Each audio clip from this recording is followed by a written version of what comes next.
whom to produce। देखिए इसका भी मैं आपको एग्जांपल देता हूं।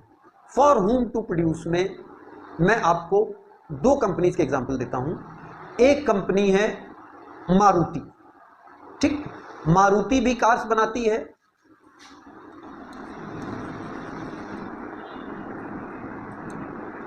ठीक है, और दूसरी कंपनी है मर्सिडीज, ठीक है बेटा। तो एक तरफ मारुति कंपनी है और दूसरी तरफ मर्सिडीज कंपनी है। तो अब इसमें अगर मारुति के जो ओनर्स हैं तो उन्होंने शुरू में ये डिसाइड कर लिया था कि हम जो प्रोडक्शन करेंगे वो मिडिल क्लास के लिए करेंगे, और मर्सिडीज के जो ओनर्स हैं उन्होंने शुरू में ही ये डिसाइड कर लिया था कि हम जो प्रोडक्शन करेंगे वो रिचेस्ट क्लास के लिए करेंगे, ठीक है बच्चों।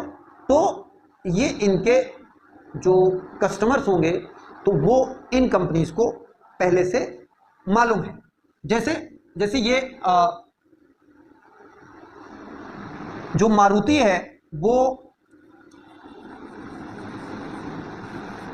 मिडिल क्लास के लिए प्रोडक्शन कर रही है या लोअर मिडिल के लिए भी, ठीक है, और जो मर्सिडीज है वो रिचेस्ट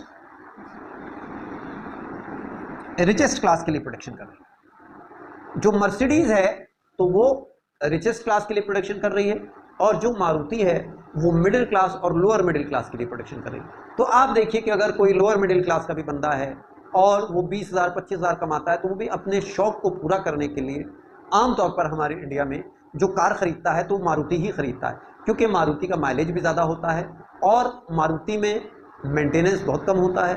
और एक लोअर मिडिल क्लास का आदमी भी अगर उसने शौकिया मारुति कार खरीदी है तो उसको वो मेंटेन कर सकता है और उसको वो रख सकता है।